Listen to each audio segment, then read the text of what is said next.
രണ്ടാം കൊല്ലമാണ് ഞങ്ങൾക്ക് അരങ്ങേറ്റം ഉണ്ടാവുക.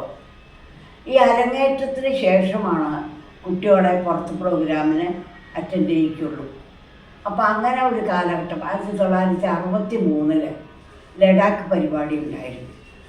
ആ ലഡാക്ക് പരിപാടി ഞങ്ങൾക്ക് കൂടെ വന്നത് നമ്മുടെ മോഹൻ സാറായിരുന്നു. അന്ന് ശങ്കർകുടി ഏട്ടനും മാനേജരും കൂടെ വന്നത് രാജലക്ഷ്മി ടീച്ചർ, അവർ പാട്ടുകാരിയാണ്. ഞങ്ങൾ 5-6 പെൺകുട്ടികളുമാണ്.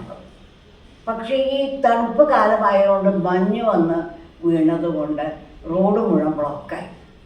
ഞങ്ങൾക്ക് ഈ മിലിറ്ററിക്കാരുടെ ആവശ്യത്തിനാണ് ഞങ്ങൾ പരിപാടിക്ക് പോയത്.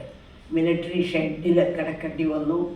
അവിടെ ഈ സട്ലജിൻ്റെ തീരത്ത് ഹെലികോപ്റ്ററിൽ കൊണ്ടുവരുന്ന പേരയ്ക്ക കഴിച്ച് ദിവസങ്ങൾ തള്ളി നിൽക്കുന്ന ഒരു അനുഭവം ടീച്ചർക്ക് ഉണ്ടായിരുന്നു.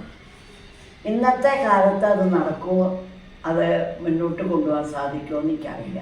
അതുപോലെ തന്നെ ഈ പറയുന്ന PRD തന്നെ ആന്ധ്രാപ്രദേശത്ത് മദ്രാസിൽ അങ്ങനെ പല ദിക്കിലും പോർബന്ദർ തുടങ്ങിയ ഒട്ടനവധി പരിപാടികൾക്ക് ഞങ്ങൾക്ക് പോകാൻ സാധിച്ചു.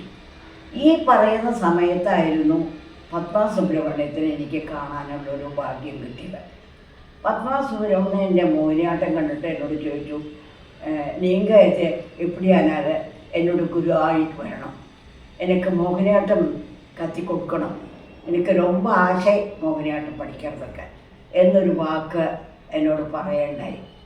പക്ഷേ ഈ 65 കാലഘട്ടം ആയപ്പോഴേക്കും നമ്മൾ കൂടുതൽ നൃത്തത്തിനായതുകൊണ്ട് ഞാൻ പറഞ്ഞല്ലോ ആദ്യമേ, എൻ്റെ കുടുംബത്തിന്, എൻ്റെ അച്ഛനും അമ്മയ്ക്ക് അമ്മൂമ്മയ്ക്കൊക്കെ ഉണ്ടാകുന്ന ഒരു വിഷമം, ഞാൻ ഒരു നൃത്തക്കാരിയാവുക.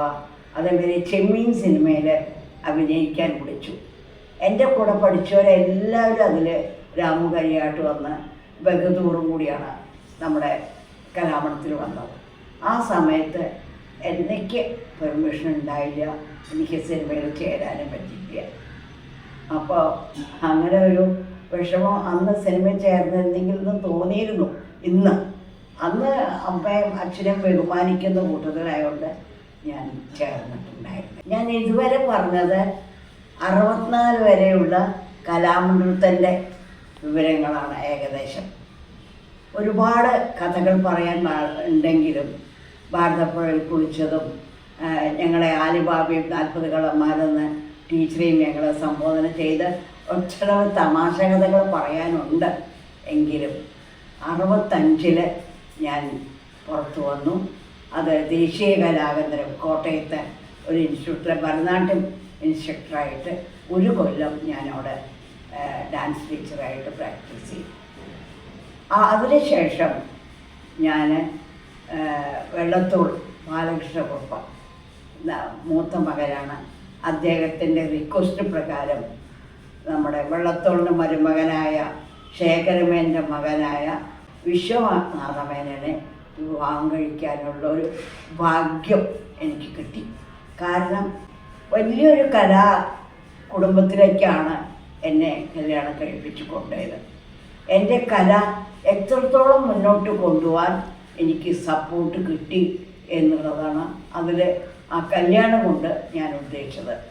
വെള്ളത്തോൾ ബാലകൃഷ്ണകുറുപ്പായിരുന്നു എൻ്റെ വിവാഹത്തിന് കൂടുതൽ മുൻകൈ എടുത്തത്. അദ്ദേഹത്തിന് വെള്ളത്തോൾ ശേഖരമേനോൻ്റെ മരുമകനും, അതായത് വെള്ളത്തോൾ ശേഖരമേനോൻ വെള്ളത്തോളിൻ്റെ മരുമകനാണ്.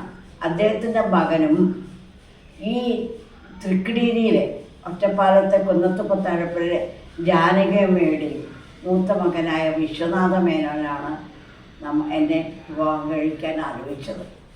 ഭൂട്ടാൻ ഗവൺമെൻറ്റിൻ്റെ account section, forest department account സെക്ഷനിലെ സീനിയർ ഒരു വ്യക്തിയായിരുന്നു അദ്ദേഹം. ഞാൻ അദ്ദേഹത്തിനെ കാണുന്നത് ഗുരുവായൂർ അമ്പലത്തിൽ താലി കെട്ടുന്ന സമയത്താണ്. ഇന്ന് അത് ആരും വിശ്വസിക്കില്ല. അന്നൊക്കെ എങ്ങനെയാണെന്ന് വെച്ചാൽ അച്ഛനമ്മയും ആരെ നമുക്ക് സെലക്ട് ചെയ്യണം, അവരെയാണ് നമ്മൾ വിവാഹം കഴിക്കുക. അതുകൊണ്ട് അങ്ങേയറ്റം ഉയർച്ചയാണ് എൻ്റെ കലയ്ക്കുണ്ടായത്.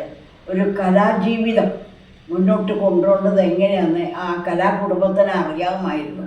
അതുകൊണ്ട് ഭയങ്കര സപ്പോർട്ടായിരുന്നു എൻ്റെ ഈ ഒരു കലാജീവിതത്തിൽ മോഹിനിയാട്ടത്തിൻ്റെ വളർച്ചയ്ക്ക് കൂട്ടുന്ന വലിയൊരു മഹൽ വ്യക്തിയാണ് വിശ്വനാഥ മേനോൻ.